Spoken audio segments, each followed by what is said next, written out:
Shalom, selamat malam Bapak Ibu, saudara sekalian dimanapun berada. Kembali malam ini kita lanjutkan online Bible Study kita, seri dari Kitab Yosua. Malam ini adalah sesi keempat dengan tema yang sangat terkenal, yaitu tembok Yeriko runtuh. Ada banyak hal yang kita bisa ambil hikmatnya di dalam kisah ini. Jadi pastikan Bapak Ibu mengikuti dan fokus ya. Tapi untuk itu mari kita berdoa lebih dahulu. Mari kita berdoa. Bapa di surga, terima kasih kalau setiap hari kami masih boleh mendengar firman-Mu. Terima kasih kalau kami masih punya kesempatan yang luar biasa untuk mengubah hidup kami seturut kehendak Engkau Tuhan. Biarlah malam ini menjadi malam yang penuh dengan kebenaran firman-Mu. Mohon urapi mulut hamba-Mu untuk menyampaikan kebenaran ini. Dan juga jamah setiap orang yang mendengar firman-Mu ini, agar mengerti dan berubah juga. Hanya dalam nama Tuhan Yesus kami berdoa dan mengucap syukur. Amin. Baik. Oke, malam ini sesi keempat Kitab Yosua, yaitu tembok Yeriko runtuh. Kita lanjutkan dulu. Ya. Ini adalah lanjutan dari sesi yang lalu. Kita baca kembali Yosua pasalnya yang ke-6. Mulai dari ayatnya yang pertama. Dalam pada itu, Yeriko telah menutup pintu gerbangnya. Telah tertutup kota itu karena orang Israel. Tidak ada orang yang keluar atau masuk. Bisa dibayangkan bagaimana kota Yeriko suasananya mencekam, Bapak Ibu. Dia sudah mendengar Israel. Mereka mendengar Tuhan membelah Laut Teberau. Memutus sungai Yordan. Sehingga Israel sampai ke depan Yeriko. Suasana mencekam ini pernah kita alami 2 tahun yang lalu ketika pandemi global baru mulai kan, semua sepi tiba-tiba. Nah ini sama, pintu gerbang ditutup, semua orang nggak berani keluar rumah. Siaga 1 ya. Bagi Israel juga sama, Israel sedang semangat ingin masuk ke Kanaan. Ayat kedua, berfirmanlah Tuhan kepada Yosua, ketahuilah, aku serahkan ke tanganmu Yeriko ini, beserta rajanya dan pahlawan-pahlawannya yang gagah perkasa. Jadi sebenarnya Yeriko ini suatu kota yang bentengnya berlapis-lapis. Nanti kita akan lihat gambarnya. Kuat sekali. Dan pahlawan-pahlawannya Yeriko itu gagah perkasa. Orang kuat, jadi bukan lemah, ya, kuat. Tapi mereka gentar dengan Israel. Ayat 3. Haruslah kamu mengelilingi kota itu, yaitu semua prajurit harus mengedari kota itu sekali saja. Jadi 1 keliling saja sekali. Demikianlah harus engkau perbuat 6 hari lamanya. Jadi setiap hari hanya sekali keliling.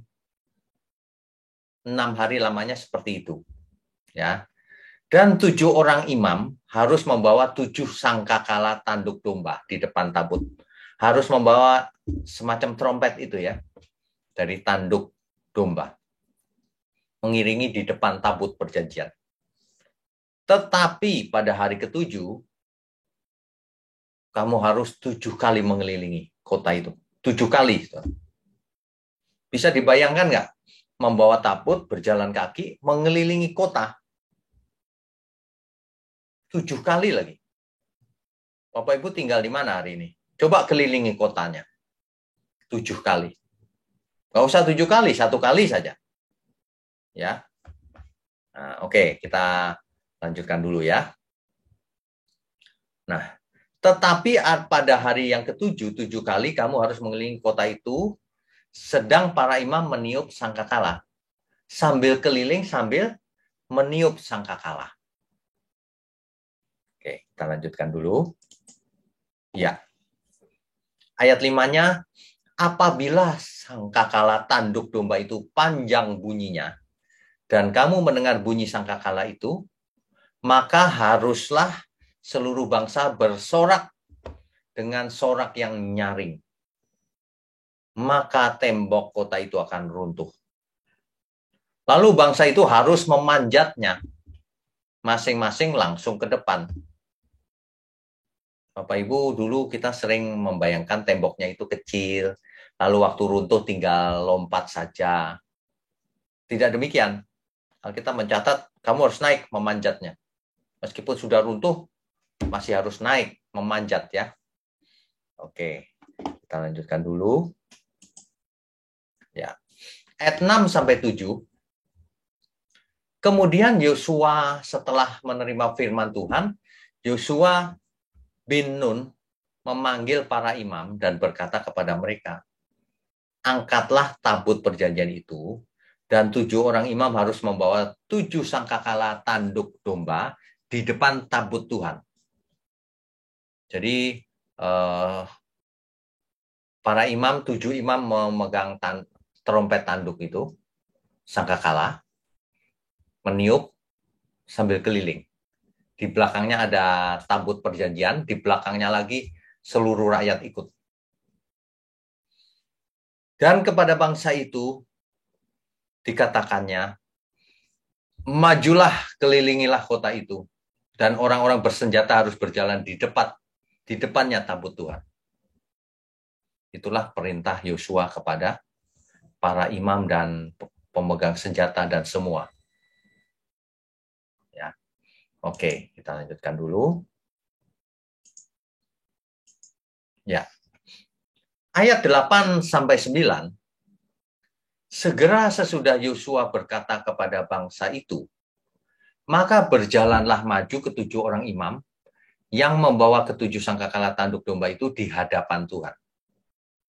Lalu mereka meniup sangkakala, sedang tabut perjanjian Tuhan mengikuti mereka. Begitu ya.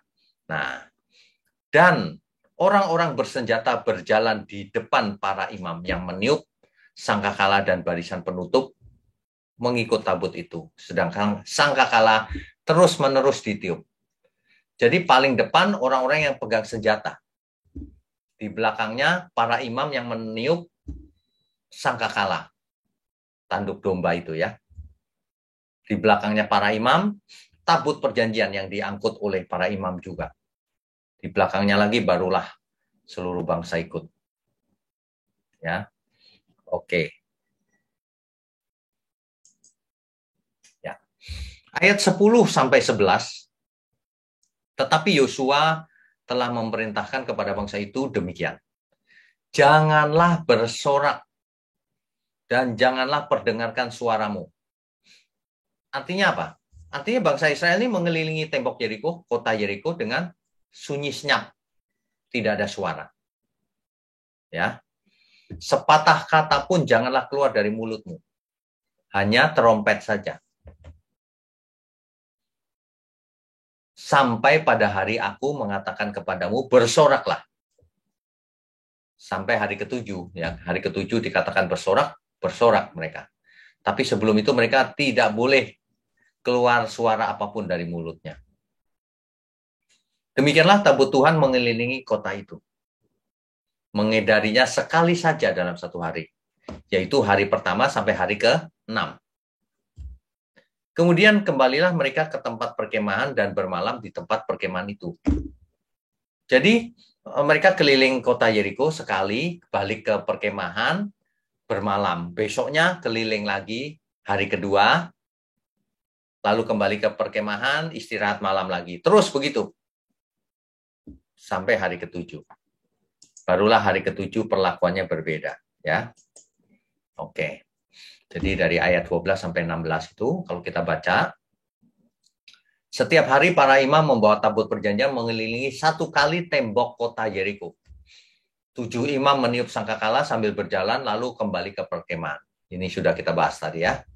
Nah, ayat 15-nya. Tetapi pada hari yang ke-7, mereka bangun pagi-pagi.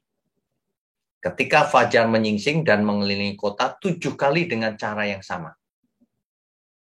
Hanya pada hari itu mereka mengelilingi kota itu 7 kali, itu bedanya. Ya, jadi pada hari ke-7 kelilingnya 7 kali. Pada hari pertama sampai ke-6 hanya keliling 1 kali. Lalu ayat 16-nya, pada ke-7 kalinya, ketika para imam meniup sangkakala, berkatalah Yosua kepada bangsa itu, bersoraklah sebab Tuhan telah menyerahkan kota ini kepadamu. Apa yang terjadi? Ya. Ini ayat 17 sampai 19. Dan kota itu dengan segala isinya akan dikhususkan bagi Tuhan. Maksudnya, kota itu dengan seluruh isinya, baik manusianya maupun emas, perhiasannya, dan kambing domba, dan semuanya, itu harus dipersembahkan kepada Tuhan. Sudah diperingatkan ini. Untuk dimusnahkan. Nggak boleh diambil. Ya. Hanya Rahab maksud saya. Perempuan sundal itu akan tetap hidup.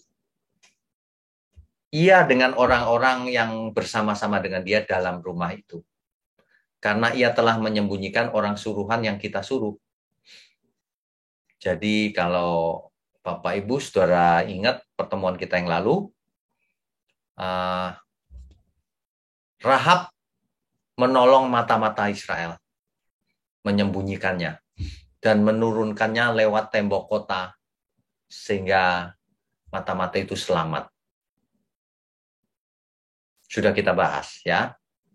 Nah, oleh sebab itu, ketika Israel merobohkan tembok Yeriko, menyerang ke dalam, memusnahkan segala yang ada, Rahab harus diselamatkan, beserta semua orang di rumahnya. Itulah janji kedua mata-mata itu. Sudah kita bahas di sesi yang lalu ya. Tetapi kamu ini, jagalah dirimu terhadap barang-barang yang dikhususkan untuk dimusnahkan. Jaga, jangan korupsi, jangan diambil, gitu maksudnya. Supaya jangan kamu mengambil sesuatu dari barang-barang yang dikhususkan itu. Setelah mengkhususkannya dan dengan demikian membawa kemusnahan atas perkemahan orang Israel dan mencelakakannya. Kalau kamu ambil, kamu langgar perintah Tuhan, larangan Tuhan, kamu mencelakakan Israel. Ya. Nah, ayat 19-nya, segala emas dan perak serta barang-barang tembaga dan besi adalah kudus bagi Tuhan. Maksudnya apa? Maksudnya semua itu untuk Tuhan. Semuanya itu akan dimasukkan ke dalam perbendaharaan Tuhan. Nggak boleh diambil ya, sudah diperingatkan. Oke, kita lanjutkan dulu. Ya. Lalu bersoraklah bangsa itu, sedang sangkakala ditiup. Segera sesudah bangsa itu mendengar bunyi sangkakala, bersoraklah mereka dengan sorak yang nyaring. Maka runtuhlah tembok itu. Lalu mereka memanjat masuk ke dalam kota masing-masing, langsung ke depan dan merebut kota itu. Di sebelah kanan ini ada lukisan, temboknya yang besar itu runtuh. Ya, sehingga bangsa Israel bisa masuk ke dalam kota dengan memanjatnya. Oke, kita lanjutkan dulu. Ya, nah ini. Jadi seluruh kota akan dimusnahkan, bahkan barangnya tidak boleh diambil, kecuali Rahab dan orang-orang yang ada di dalam rumahnya. Gambar di sebelah kiri ini dari sesi yang lalu, yaitu Rahab menurunkan 2 mata-mata Israel keluar gerbang kota, langsung di luar pintu, karena rumahnya Rahab adalah di sebelahnya tembok kota. Nah, sehingga di sebelah kanan ini, Rahab dan seisi rumahnya diselamatkan oleh pasukannya Yosua. Sesuai janji mata-mata itu kepada Rahab. Yaitu tandanya rumahnya yang mana diberi tanda. Tali kirmisi, kalau saudara masih ingat ya. Oke, kita lanjutkan lagi. Jadi sebenarnya ini terjadi ironi yang luar biasa ini. Kita lanjutkan dulu. Ya. Seluruh isi Yeriko dimusnahkan. Semuanya jangan disisakan, kata Tuhan. Kemudian, ya, tapi, saudara, Yosua 7 ayat 1 dan 11. Tetapi akan dari suku Yehuda mengambil barang-barang jarahan itu. Ini Yosua pasal 7 ayat 1, ayat 11, ayat 20, ayat 21. Akibatnya fatal. Israel jadi kalah berperang melawan orang Amori di kota Ai. Padahal jumlah mereka tidak banyak loh. Israel melawan jumlah yang nggak banyak aja kalah karena perbuatan Akan ini. Israel yang bernama Akan ini dari suku Yehuda, dia mengambil barang-barang jarahan itu. Dia melanggar perjanjian dengan Tuhan. Akibatnya Israel kalah. Akhirnya akan dihukum dengan cara dilempari batu dan dibakar. Yosua 7 ayat 25. Jadi Yosua mengoyakkan pakaiannya sebab bangsanya kalah melawan orang-orang yang jumlahnya tidak banyak. Yosua mengoyakkan badannya, jubahnya, lalu ia bicara sama Tuhan, kalau begini untuk apa engkau seberangkan bangsa ini, menyeberang sungai Yordan dan sebagainya, kalau akhirnya kalah. Lalu Tuhan beritahukan kepada Yosua bahwa ada yang berlaku curang, yang memberontak, tidak taat. Setelah digeledah, ketemulah bahwa barang-barang jarahan itu ada di tendanya atau kemahnya Akan.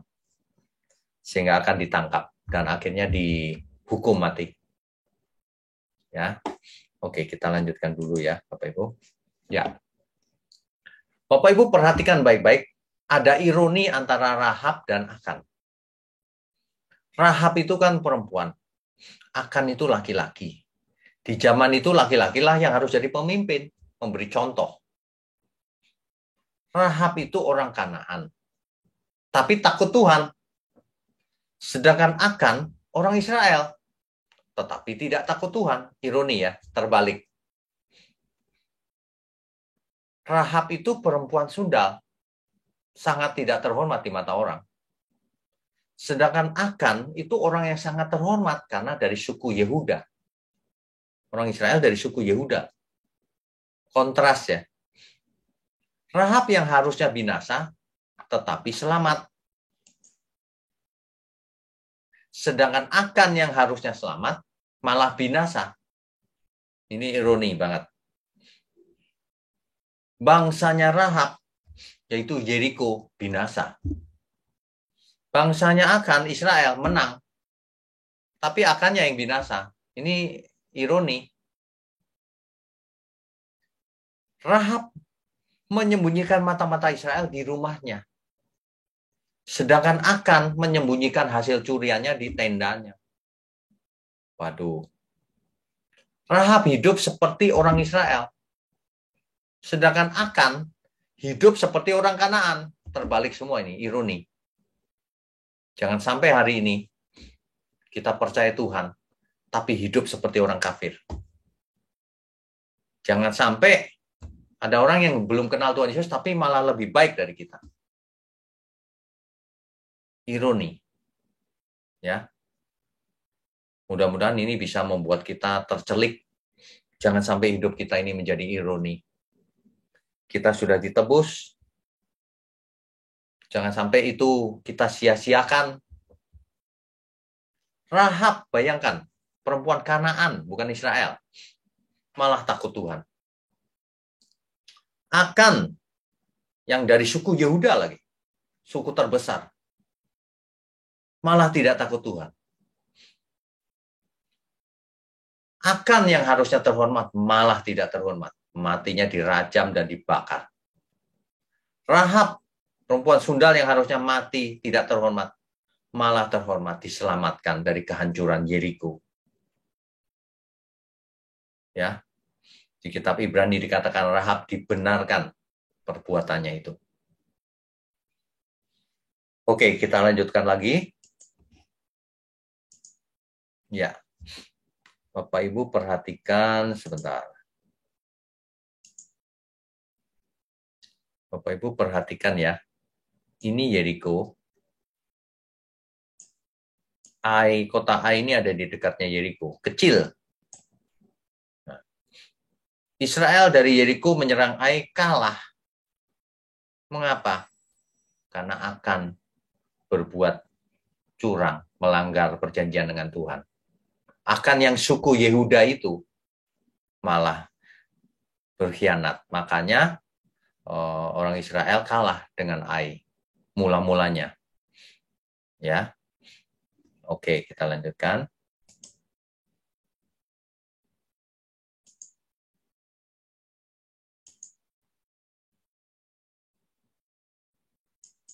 Ya.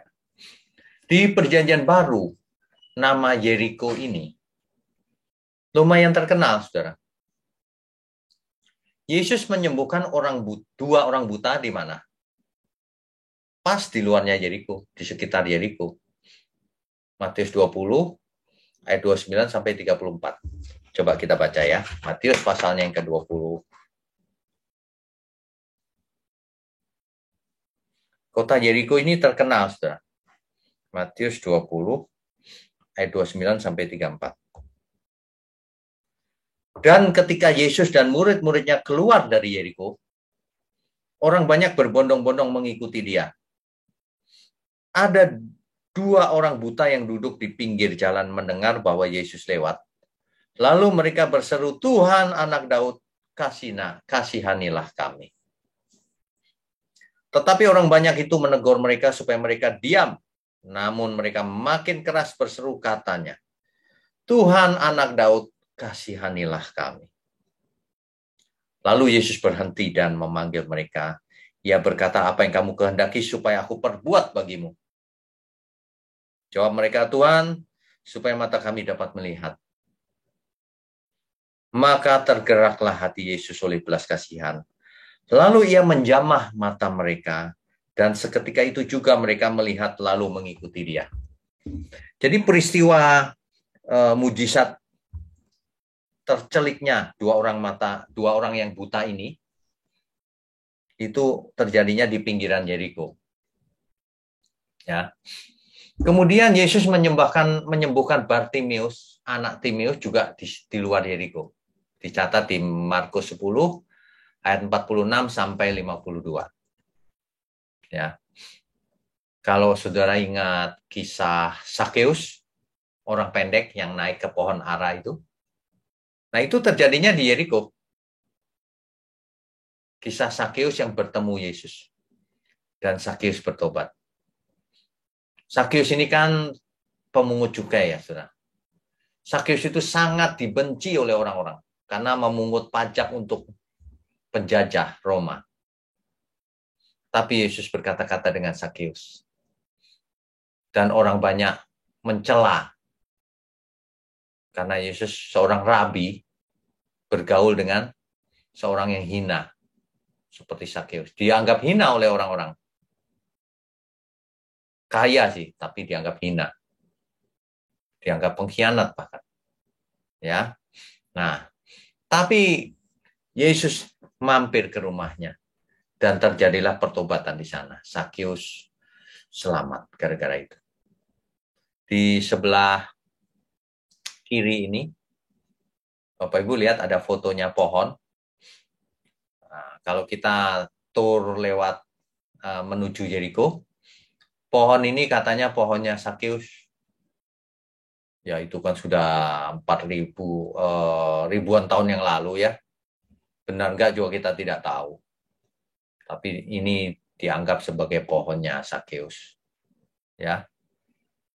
Nah, tentang Yeriko juga disebut di Ibrani 11 ayat 30 sih. Bapak Ibu bisa baca nanti ya. Supaya singkat. Pembahasan kita harus cepat, singkat, tapi mengerti. Jangan terlalu tenggelam membaca ayat, nanti dibaca sendiri ya. Biar kita mengerti. Oke, kita lanjutkan dulu. Ya. Ini adalah gambaran dari kota Yeriko kuno. Bapak Ibu Saudara sekalian. Jadi Yeriko kuno itu begini.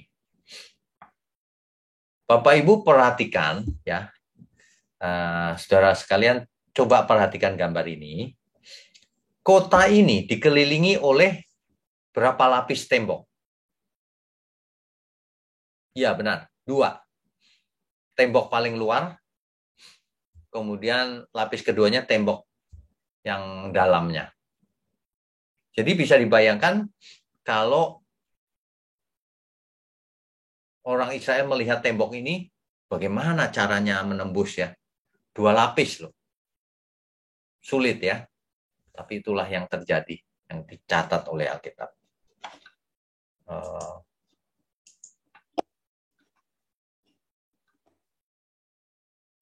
Kursornya. Oh ini, oke. Nah ini Bapak Ibu. Jadi, sebentar saya ganti warna pennya ya. Jadi ini adalah tembok lapisan luar. Ini adalah tembok lapisan dalam. Di sini digambarkan ini bagian yang runtuh nih. Ya, di sini digambarkan bagian yang runtuh. Sehingga bangsa Israel bisa naik. Di sini ada yang runtuh lagi. Ini kan gambaran ya. Di sini ada yang runtuh juga. Di sekelilingnya banyak sekali yang runtuh. Jadi disitulah, ini juga bagian yang runtuh nih. Jadi kota Yeriko bisa dimasukin setelah runtuh. Di sebelah kanan ini diduga runtuhan-runtuhan bekas kota Yeriko. Di sebelah kanan ini. Ya.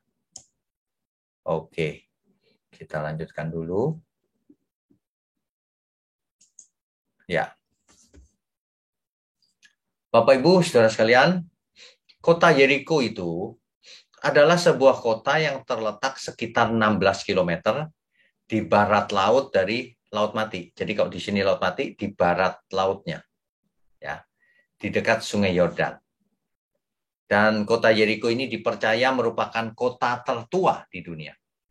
Bapak Ibu kalau menuju Yeriko, nanti ada tugu di sana bahwa kota Yeriko, the oldest cities. Jadi kota tertua di dunia. Menurut arkeologi juga sama, kota tertua yang pernah ada.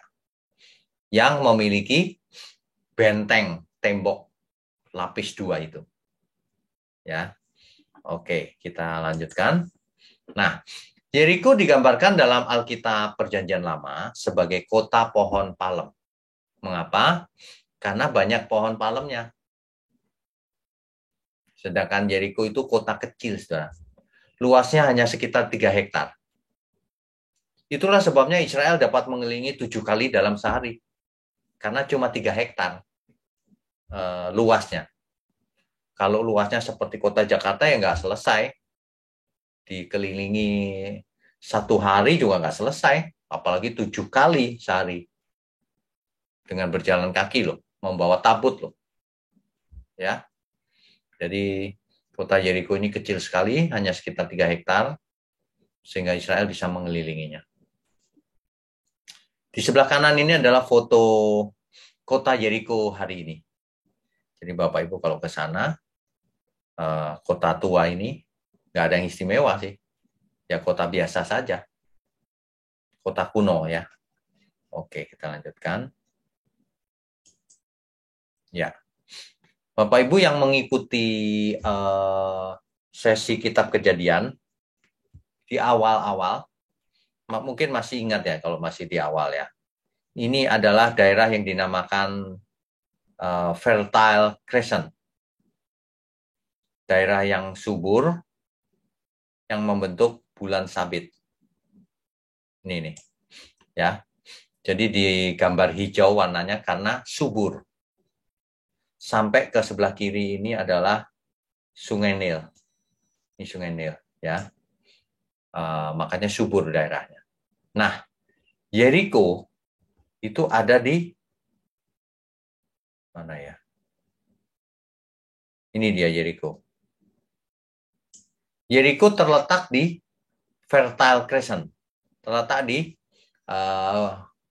daerah bulan sabit yang subur. Itu kota Yeriko. Ya. Perhatikan tuh kota Yeriko. Adanya di situ. Oke, kalau kita lihat petanya yang di sebelah kanan, kota Yeriko itu ada di tepi barat, di West Bank. Di seberangnya Jordan, dan di barat lautnya Laut Mati, Dead Sea. Ya, ini Yeriko nih. Oke, sebentar saya ganti dulu. Ya, jadi ini Yeriko. Ini Laut Mati. Sebentar, kok nggak kelihatan ya.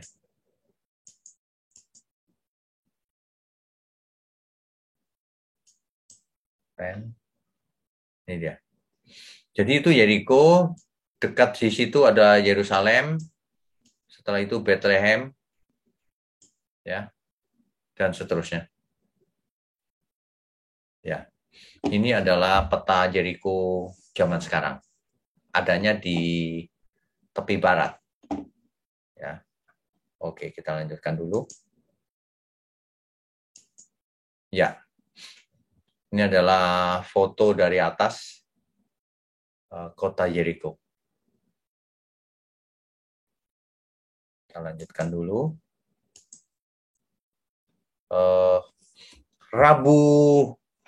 Rabu depan kita akan bicara sesuatu yang aneh.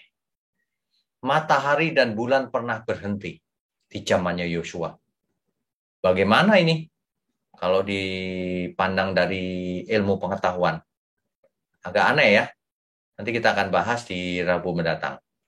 Tapi sekarang kita bisa ambil kesimpulan daripada apa yang sudah kita bahas malam ini. Yeriko, suatu kota yang kecil, tapi penduduknya jahat. Praktek-praktek kejahatan banyak di sana. Itu sebabnya Tuhan memerintahkan Israel untuk membinasakannya. Diambil alih, harus dibinasakan. Seluruh isinya, bahkan kambing dombanya juga. Bahkan emas dan sebagainya nggak boleh diambil. Ya, semua harus ditaruh di perbendaharaan Tuhan. Itulah sebabnya Israel melihat itu tembok yang begitu lapis dua dan tinggi, sebenarnya tidak mungkin menembus kalau tidak karena Tuhan. Tapi mereka mungkin sudah, kan baru melintasi Jordan yang terputus tuh, melihat mujizat. Jadi mereka sudah yakin Tuhan pasti buat sesuatu untuk mereka.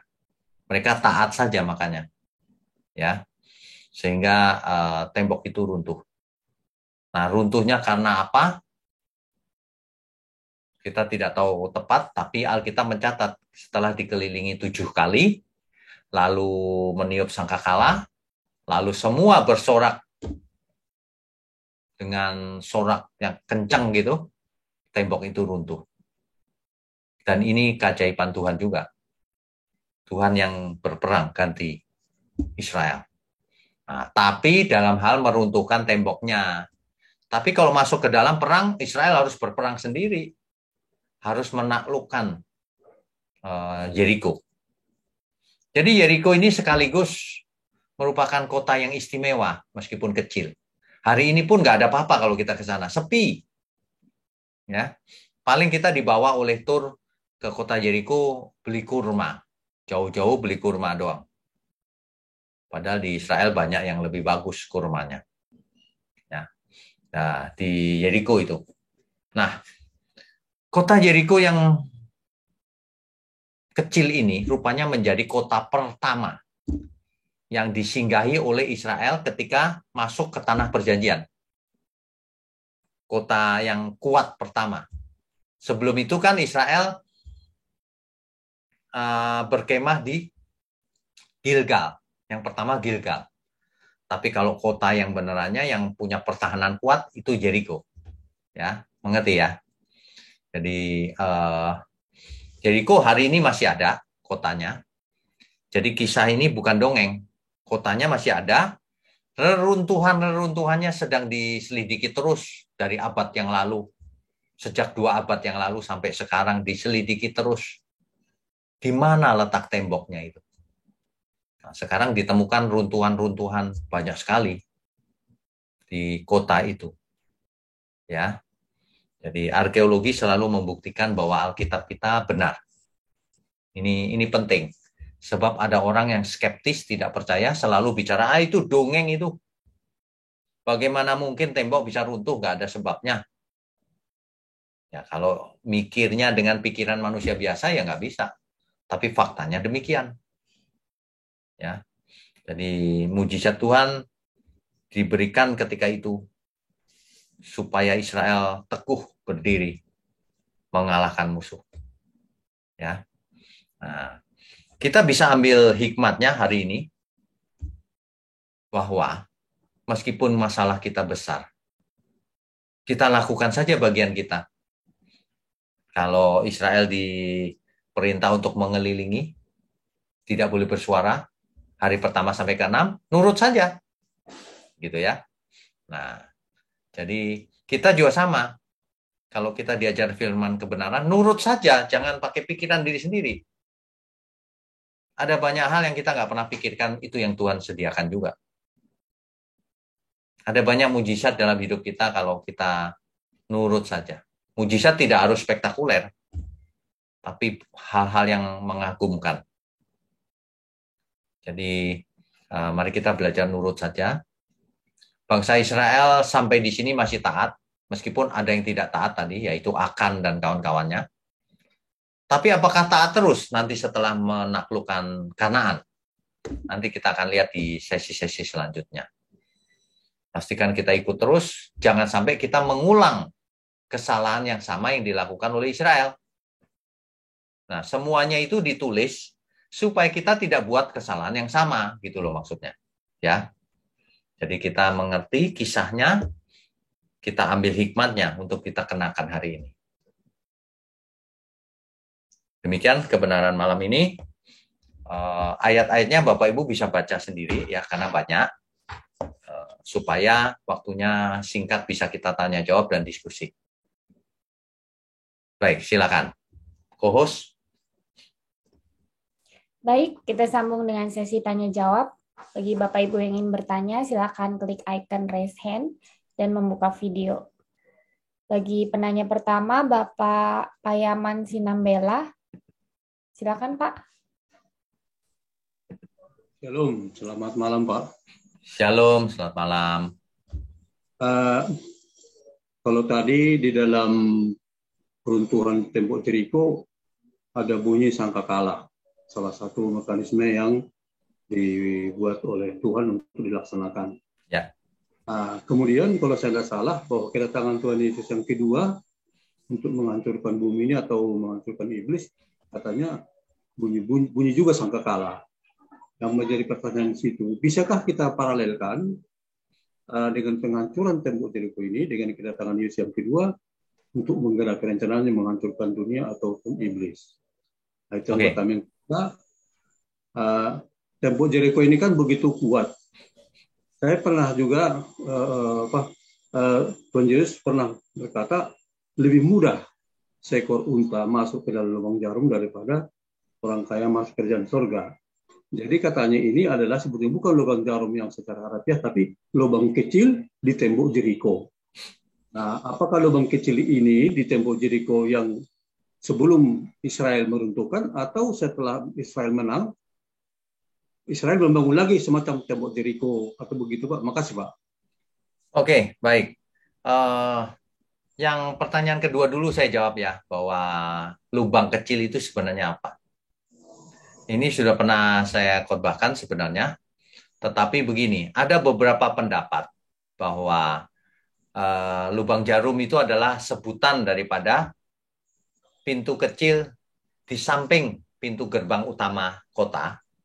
Jadi kalau sudah agak sore malam, pintu gerbang utama ditutup, masih ada pintu kecil di sampingnya, yang muat hanya satu orang, kecil gitu.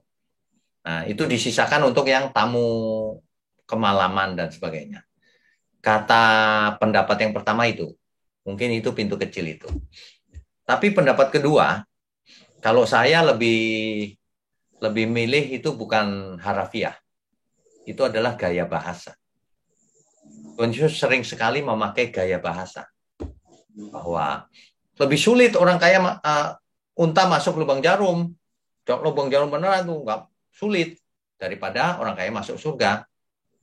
Nah, ini suatu perumpamaan. Sulit sekali orang kaya masuk. Kenapa? Itu dijelaskan dalam kisah sebelumnya itu. Ada seorang kaya menemui Tuhan Yesus dan bertanya kan, bahwa apa yang harus kulakukan Tuhan? Tuhan Yesus sebutkan hukum Taurat. Kebaikan semua itu. Lalu orang itu berkata bahwa sudah Tuhan. Orang kaya ini bertanya dengan lebih teliti. Kalau mau sempurna bagaimana Tuhan? Dijawab oleh Tuhan Yesus. Kalau mau sempurna lepaskan semua hartamu. Jual kepada orang miskin, ikutlah aku. Tapi orang kaya ini dengan sedih hati meninggalkan Tuhan Yesus. Sebab ia berat kepada hartanya. Lalu Tuhan berkata itu. Lebih sulit orang kaya masuk surga dibanding unta masuk lubang jarum. Jadi pilihan yang kedua itu Pak, itu peribahasa bahwa itu sulit, hampir tidak mungkin. Gitu.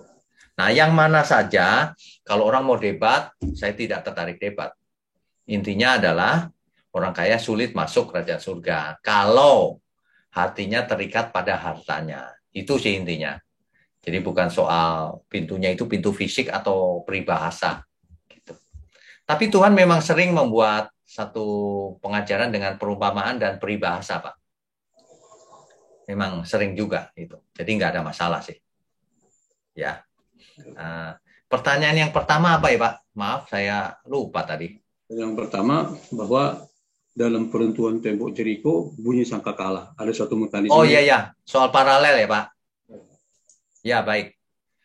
Kalau mau diparalelkan, ya bisa-bisa saja sih. Tetapi tidak perlu diparalelkan seharusnya. Kalau diparalelkan mungkin bisa saja. Sebab bunyi sangkakala itu menjadi lambang bahwa tindakan Tuhan yang terakhir datang. Gitu. Bisa saja, nggak masalah. Tapi intinya yang benar adalah memang di kedatangan Tuhan Yesus itu nanti bunyi sangkakala. Betul. Jadi bisa juga diparalelkan, bisa. Begitu, Pak Yaman? Ya, makasih banyak, Pak. Ya, Tuhan berkati, Pak. Oke. Belum ada lagi, Pak. Belum ada lagi? Iya. Waduh, ini tumben malam ini nggak ada yang tanya. Oh, ada. Oh ya, Ibu Sylvia, silakan, Bu. Oke, Pak. Shalom, Pak. Shalom. Saya baru ikut lagi. Oh, ya. Kemana aja, Bu? Doa puasa, Pak. Oh, doa puasa, ya. Pak Iras, ya. Ya. Terus, tapi yang offline kan bisa diikuti, Bu. Yang di YouTube-nya ya. Jangan sampai bolong-bolong juga. Oke, silakan. Iya, Pak. Iya, Pak. Jadi gini, saya menarik kesimpulan singkatnya. Bapak tadi membahas dari semuanya tembok Yeriko sampai ke ke Rahab, dan semuanya ada di Ibrani, itu semua tertulis dalam saksi-saksi iman ya, Pak? Ya. Ya, gitu. Terus tembok Yeriko ini pun tercatat dalam Ibrani karena iman. Runtuh juga kan tembok Yeriko-nya. Ya. Di sini saya nggak spesifik ke tembok Yeriko-nya sih, Pak. Saya lebih bertanya lebih ke untuk menyenangkan hati Tuhan gitu. Saya tarik ke dalam kehidupan saya pribadi dan untuk saat ini gitu, Pak. Ya, silakan. Menyenangkan hati Tuhan itu apakah harus menjadi saksi-saksi iman? Memang untuk menjadi saksi iman mesti harus hidup kudus dan tak bercela. Terus apa sih menurut Bapak kriteria untuk mereka untuk menjadi saksi-saksi iman yang memang semestinya kita harus menjadi saksi iman untuk menunjukkan pribadi Yesus dalam hidup kita. Menurut Bapak gimana sih aturan hidup kita, atau bagaimana kita harus menunjukkan sama orang, apa sih yang mesti harus kita tonjolkan untuk sama orang gitu, supaya mereka tahu, oh kita nggak perlu nyebutin, oh kita Kristen ya, Tuhan kita Tuhan Yesus, oh kita udah ikut GSKI segala, oh kita ikut online Bible study, no need. Tapi yang pasti mereka tahu, oh kita ikut Tuhan Yesus gitu. Ya, Gimana baik. Pak? Ya, Gimana Pak? jadi kalau ditanya apakah kita harus jadi saksi iman, jawabannya iya, harus. Itu bukan pilihan. Kalau kita ikut Tuhan Yesus, harus jadi saksi iman. Nah, yang dimaksud saksi iman apa? Saksi iman itu tidak harus jadi pendeta, aktivis. Saksi iman itu dalam seluruh hidup kita harus hidup kudus, tak bercacat, tak bercela. Kapanpun, dimanapun, dalam segala hal. Jadi mulai dari persoalan kecil sampai persoalan besar, itu saksi iman. Kalau seseorang melihat hidup kita lalu ia diberkati, dan ia menjadi, aku mau ikut Tuhan Yesus. Itu artinya kita menjadi saksi iman. Nah, artinya apa? Yang kecil aja deh. Kalau misalnya seorang anak terhadap orang tuanya. Orang tua sudah semakin tua, anak sudah semakin besar. Anak itu malah jarang ketemu orang tuanya, jarang ajak bicara. Nanti sudah nikah, rumahnya sendiri, tidak pernah jenguk. Itu nggak jadi saksi iman. Kalau ia jadi saksi iman, ya ia telepon minimal. Kalau sibuk, Pak, apa kabar? Mau kukirim makanan apa? Bagaimana? Sehat? Kita sebentar lagi liburan nih. Kita jalan-jalan yuk. Nanti ku jemput ya, kita sama-sama. Dari hal sederhana seperti itu. Banyak orang enggak. Dari jarak jauh ngomongnya Tuhan dulu, tapi nggak pernah memberkati. Ya itu bukan saksi iman. Itu orang Farisi. Saksi iman itu intinya adalah perbuatan nyata. Perbuatan itu apa saja dari yang kecil sampai yang besar. Tergantung dari masing-masing kita. Yang diberi banyak, dituntut banyak. Nah, makanya satu kali saya pernah menantang orang ya. Begini, saudara bisa nggak buat mujizat hari ini? Harus bisa. Harus bisa. Mujizat itu apa? Bukan yang spektakuler begitu, tapi justru ini spektakuler. Coba saudara datang ke orang yang membutuhkan pertolongan. Lalu saudara tolong. Sesuatu yang tidak mungkin dilakukan orang lain. Itu mujizat bagi dia. Ada ya manusia begini ya. Itu mujizat, itu saksi iman. Itu sederhananya begitu. Bu Sylvia. Iya. Jadi sebenarnya setiap kita bisa jadi saksi iman. Dimulai dari hal kecil saja, nggak usah yang muluk-muluk deh, yang kecil-kecil aja. Kalau bicara yang benar, yang menyenangkan orang, menyenangkan Tuhan, memberkati. Kan ada orang yang toksik ya, setiap ngomong itu nyakitin gitu. Nah, ya itu nggak jadi saksi iman namanya. Banyak, setiap ngomong itu nyerang orang. Nah, yang gitu-gitu nggak perlu ya. Setiap ngomong itu orang langsung adem. Nah, gitu. Kita mesti belajar loh jadi saksi iman. Jangan sampai tidak. Ya. Ya, Pak. Oke. Ya, Tuhan berkati. Terima kasih, Pak. Tuhan berkati. Berikutnya. Oke, selanjutnya Bapak Kris, silakan Pak. Pak Kris, silakan.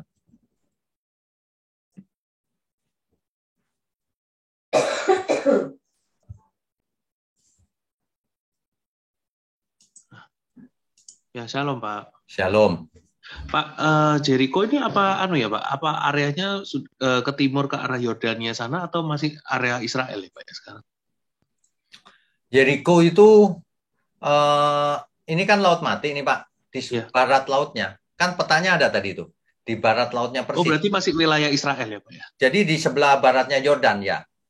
Oh ya, soalnya kan itu kan daerah perang terus gitu ya. Kan Pak ya. Tapi jangan salah Pak. Ya. Bethlehem yang dekat Yerusalem itu sudah wilayah Palestina. Yordania kan Pak ya? Masa Palestina? Bukan Yordania. Bethlehem. Palestina. Bethlehem itu sudah milik dalam otoritas Palestina. Jadi pembagiannya itu ruwet lah. Gitu. Iya. Ya. Nah, yang saya mau tanyakan sebenarnya bukan itu ya. Cuma saya pengen tahu apa fakta geografisnya aja. Oh, oke. Nah, ini fakta geografis zaman dulu dan zaman sekarang beda, Pak. Oh iya. Zamannya Yosua, nanti pembagian tanahnya nanti saya berikan di sesi-sesi mendatang ada petanya. Ya. Yang saya mau tanyakan ini Pak, di yang ayat 2 Yosua 6 ayat 26, Yosua kan bersumpah, terkutuklah di hadapan Tuhan orang yang bangkit membangun lagi kota Yeriko ini. Tapi kan di zaman Tuhan Yesus ada itu Pak, Yeriko. Itu Ya. yang bangun orang Israel atau siapa? Makanya gini, kalau baca Alkitab itu tidak boleh mandek di situ. Kan saya sering memberikan satu contoh, kalau seisi rumah tidak disunat, ada yang tidak disunat, maka harus dibinasakan. Inilah perjanjian yang kekal, gitu kan, kata Alkitab. Tapi enggak juga, tergantung situasi dan kondisi, dan dirubah enggak, ada penyempurnaan enggak dari Tuhan. Tetap begitu. Jadi Yosua bisa saja melampiaskan kutukan, mengatakan kutukan itu, tapi di kemudian hari, buktinya hari ini ada Yeriko. Masa nggak dibangun? Ya dibangun lah. Meskipun kecil ya kotanya ya. Iya, ya. Jadi nggak boleh patokan satu ayat begitu. Makanya saya nggak tulis kan. Saya nggak bahas kan tadi. Karena itu nggak penting. Gitu. Oke. Ya. Satu lagi yang menarik ya Pak, kan zaman sekarang ini kan kesukaan para pendeta-pendeta yang nggak jelas itu juga, kekayaan bangsa-bangsa akan menjadi milikmu. Nah, kita kan baca dari kitab Yosua ini sudah menang perang apa kayak gitu, dipersembahkan buat Tuhan loh. Kekayaan bangsa nggak jadi milik kita, jadi milik Tuhan. Nah, makanya itu ayat itu konteksnya adalah untuk Israel. Zaman itu. Ya, kalau ditarik ke kita nggak ada hubungan. Buktinya banyak di antara kita hidupnya susah kan? Itu kreasi orang-orang yang nggak belajar Alkitab tuh Pak. Memakai ayat-ayat untuk diterapkan hari ini suka-suka sendiri. Gitu. Ya. Apakah ada orang Yeriko atau orang bangsa Kanaan yang dijadikan budak ya Pak sama orang Israel pada zaman itu Pak? Kalau Yeriko semuanya harus dimusnahkan Pak. Kecuali Rahab. Rahab dan orang-orang seisi rumahnya. Nah itu kan orang Kanaan juga. Nah, kalau Rahab dan seisi rumahnya ya selamat. Nah makanya ya Pak, sebenarnya sudah nggak asli juga Israel. Kan campuran. Iya. Rahab jadi nenek moyangnya Mesias kan, Kristus. Ya, yang kapan lalu Bapak bahas di Amigos itu ya. Iya betul. Nah kan jadinya campuran sebenarnya. Gitu. Ya. Ya Pak, thank you Pak. Oke, Tuan Kati. Ya, selanjutnya Bapak Sandi, silakan Pak. Ya, silakan. Shalom Pak. Shalom. Malam. Mau bertanya nih Pak. Tuhan dari dulu sampai sekarang kan pastinya nggak berubah ya kan Pak? Tidak berubah. Cuman kalau kita ikut cerita zaman Israel, seakan-akan ada perubahan atau dibandingkan sekarang. Jadi contohnya timbul pertanyaan kenapa sih dulu seakan nyawa atau jiwa manusia itu kalau tidak taat ya langsung meninggal atau ya, kehilangan nyawa gitu. Mengerti. Kalau sekarang kan kita ya sangat bersyukur kita diberikan kesempatan kasih karunia untuk ya berubah terus ya kan. Itu apa? Kenapa ya? Pokoknya jadi pertanyaan begitu Pak. Ya mengerti pertanyaannya. Jadi pertanyaannya bisa dipertajam gini. Kenapa di zamannya perjanjian lama Allah kejam? Ada yang begitu tuh. Atau tegas deh, bukan kejam. Iya. Dan sementara di perjanjian baru kok lemah lembut. Apa berubah? Gitu ya, kira-kira gitulah. Bukan berubah. Allah itu dari dulu, sekarang, sampai selama-lamanya tetap. Kodratnya adalah kasih. Ya. Kenapa dulu berbeda dengan sekarang? Ya pasti berbeda. Emangnya terus-terusan begitu Tuhan? Kan enggak. Saya mau kasih ilustrasi gini. Ketika kita masih bayi, orang tua kita gendong kita bukan? Kita ngompol pun enggak diapa-apain kan? Coba ketika kita umur 15 tahun, masih digendong nggak kira-kira? Kan sudah tidak. Apalagi ngompolin orang tua, ditampar orang tua nanti. Nah, jadi orang tua berubah. Bukan. Naturnya nggak berubah. Tindakannya berubah sesuai dengan kebutuhan. Gitu loh. Ya. Okay. Bahkan Allah itu mengasihi sebenarnya. Cuma kalau manusianya bandel terus, di zaman perjanjian baru pun pernah. Anania Safira langsung mati. Langsung. Jadi ada juga yang Iya, iya, iya. langsung. Ya Iya, kan? iya. Ya, Jadi betul, betul. nggak berubah. Itu berubah itu karena Oh, kondisi, konteksnya beda. Tindakannya bisa oh, iya. berubah, tapi kodratnya enggak. Oke, oke. Jelas Iya, Pak. ya? Iya, Pak. Ya. Oke. Soalnya kan itu juga kan mereka diajarkan Taurat ya, jangan membunuh gitu. Betul. Bagaimana hati nurani mereka saat disuruh Tuhan ya sudah berperang gitu loh. Kan mereka harus membunuh gitu. Ya, jadi begini. Taurat itu dilarang membunuh itu. Dilarang merencanakan membunuh. Pembunuhan dengan perencanaan itu dilarang sekali. Iya. Kan jadi pertanyaan Pak, apakah sebentar, jangan membunuh itu hanya sebentar, di kitab Taurat ada hukum bahwa kalau orang sengaja tidak sengaja membunuh seseorang, maka dia nggak dihukum mati. Dia dipergi ke kota perlindungan namanya. Nah, jadi membunuh pun macam-macam. Ada yang membunuh tidak sengaja, ada yang membela diri. Tapi kalau orang jahat membunuh, wah itu dia langsung dihukum mati itu hari itu. Jadi beda. Sama kita jangankan membunuh. Di zamannya kita malah kalau kamu benci saudaramu, kamu sudah membunuh. Kan gitu kan Tuhan Yesus mengajar. Iya, iya. Jadi kita lebih lagi, lebih sempurna. Iya, benar Pak.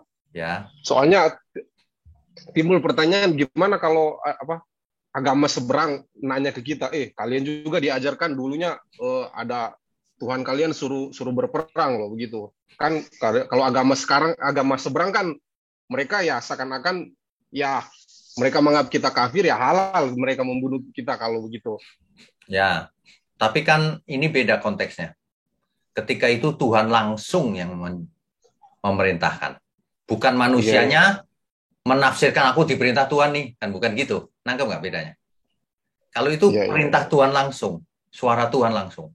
Nah kalau sekarang kan nggak, manusia baca kitab langsung, kayaknya boleh nih menurut kitab ini gitu. Mau tafsirnya sendiri.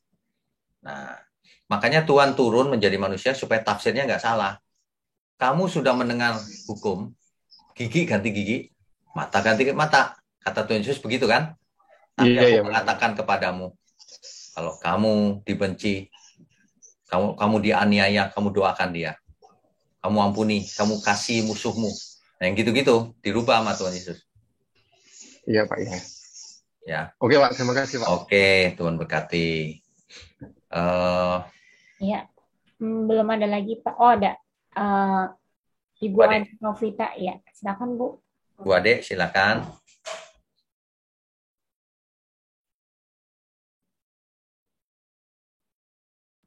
Bisa di-unmute, Bu.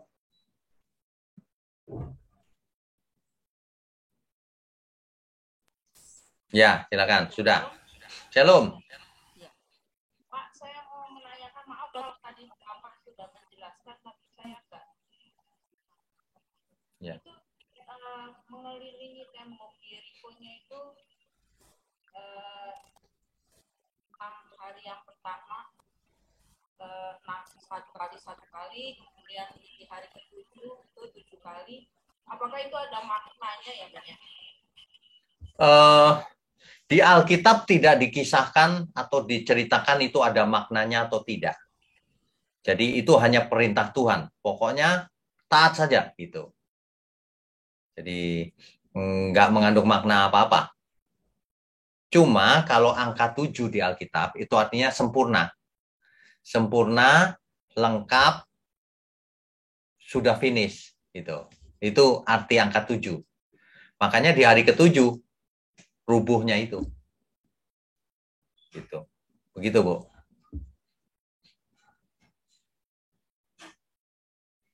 Ya. Oke, Tuhan berkati. Ya. Ya, selanjutnya Ibu Abigail May. Silakan, Bu. Ibu Abigail, silakan.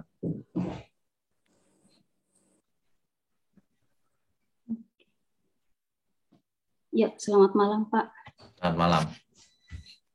Saya mau menanyakan mengenai hubungannya dengan akan. Ya. Nah, di sini kan ditulis jelas dalam Alkitab bahwa akal ini dari suku Yehuda ya Pak. Ya. Nah, di mana suku Yehuda ini kan garis yang melahirkan Mesias ke depannya. Ya. Nah, saya teringat dengan kisahnya Yusuf juga, di mana suku Yehuda juga yang memberikan ide menjual Yusuf ke Mesir. Ya. Dan bahkan juga di Perjanjian Baru yang mengkhianati Tuhan Yesus juga dari suku Yehuda yaitu Yudas kan. Nah, maksudnya apakah ini suatu kebetulan atau adakah pesan Tuhan dari fakta ini, Pak? Terima kasih. Kalau menurut saya ya, kalau kita perhatikan Alkitab, firman Tuhan itu tidak memiliki pola yang bisa dijadikan rumus. Misalnya, kalau orang Kanaan pasti binasa, orang Israel pasti selamat. Ternyata enggak juga. Sebab Rahab, orang Kanaan malah selamat. Sedangkan Akan, orang Israel malah binasa. Pola-pola seperti itu di Alkitab itu tidak ada polanya. Jadi termasuk pertanyaan yang terakhir tadi. Bagaimana ini suku Yehuda kok ada Akan yang begini? Kemudian yang mengkhianati nanti kok namanya juga Yehuda. Yudas itu Yehuda, saudara. Nah, bagaimana ini? Ya pokoknya nggak ada polanya. Ya pokoknya begitu. Faktanya begitu. Sehingga kita punya pilihan sekarang. Kalau kita dianggap kafir, kafir yang bagaimana? Kan Rahab dianggap kafir. Kafir yang melakukan kebenaran, yang beriman, akhirnya selamat malahan. Percuma Israel asli kalau binasa. Nah, makanya Tuhan Yesus berkata di Perjanjian Baru bahwa Israel sejati adalah yang melakukan kehendak Bapakku. Bukan yang keturunan Abraham itu yang melakukan kehendak Bapakku, bukan yang secara genetik. Jadi kalau kita mencari pola-polanya itu nggak ketemu nanti. Karena Tuhan bisa pakai pelacur, bisa pakai siapa saja yang bertobat tapi. Gitu. Jadi sebaiknya kita tidak main pola-polaan gitu. Saya pernah memperhatikan ada polanya nggak ya? Nggak ternyata. Justru itu menjadi berkat buat kita. Siapapun kita. Kan kita bukan suku Yehuda. Siapapun kita. Kalau kita bertobat melakukan kehendak Bapa, itulah Israel sejati di mata Tuhan.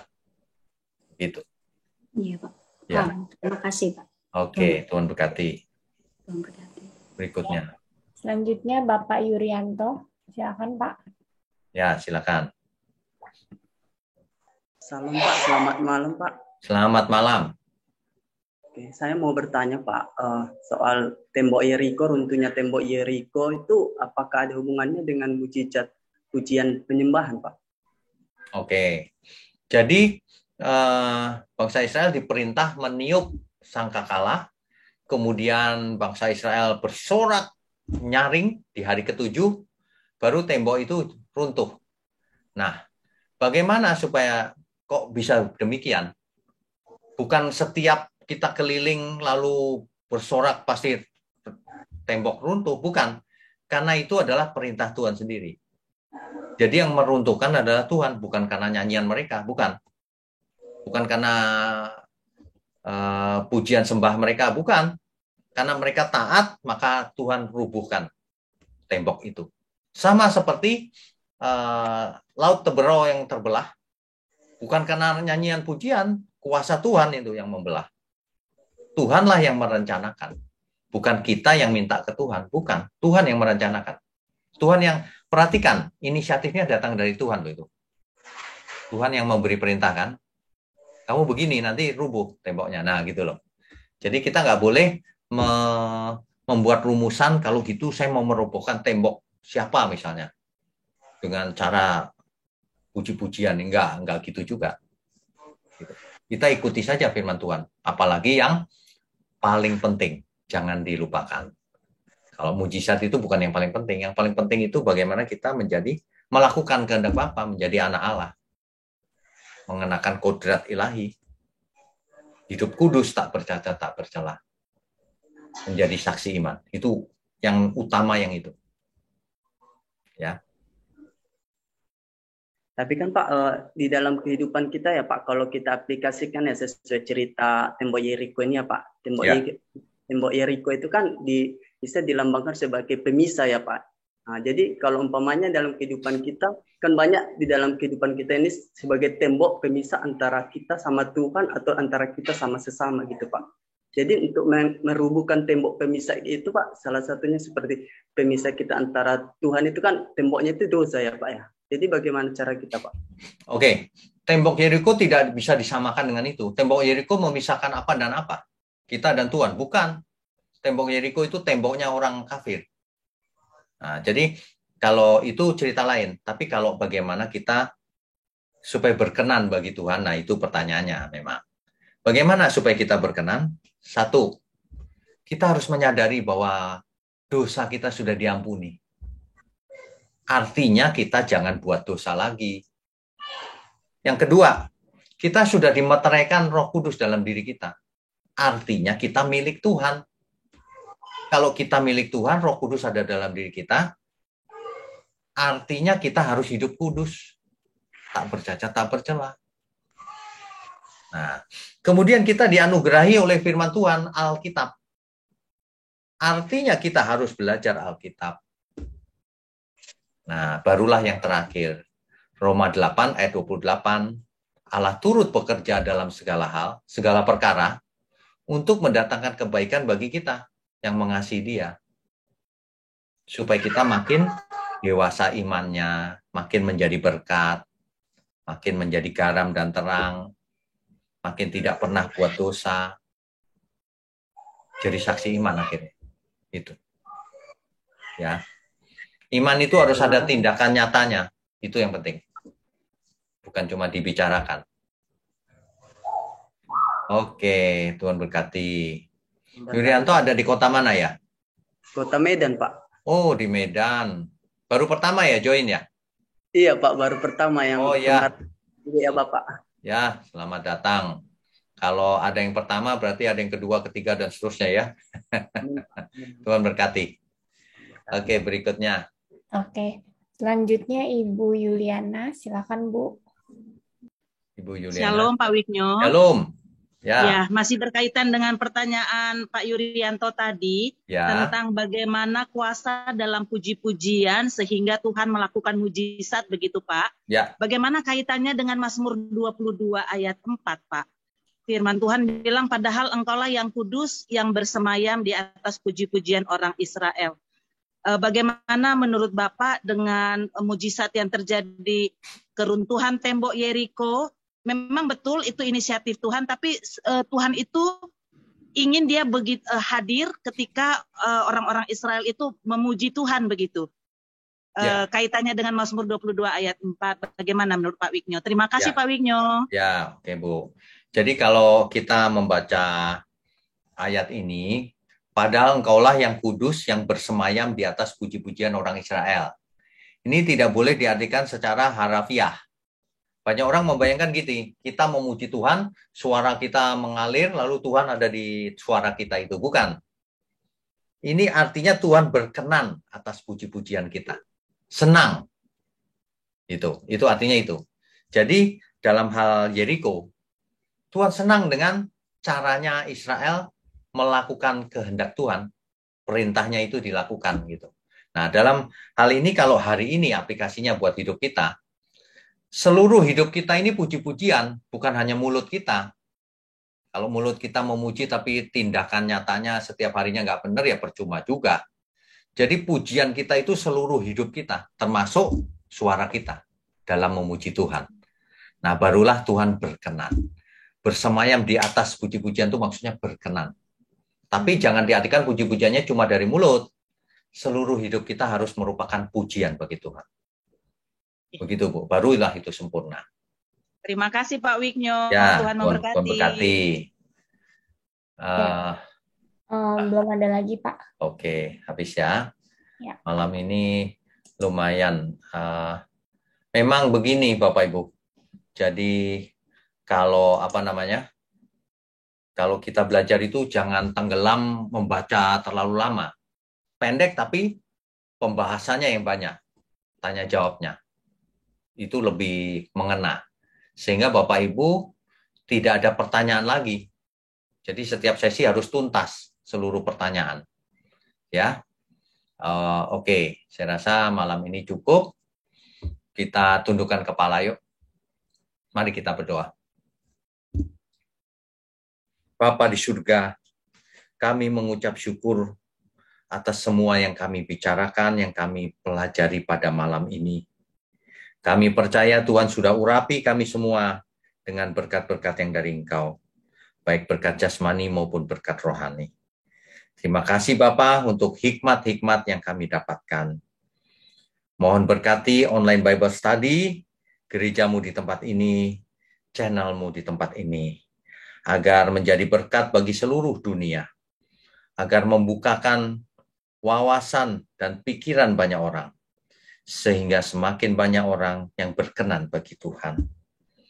Terima kasih Tuhan, kiranya kami mau sudahi pertemuan malam ini, kiranya Tuhan berkati kami, sehat, umur panjang, di dalam nama Bapa, Putra, dan Roh Kudus. Haleluya. Amin.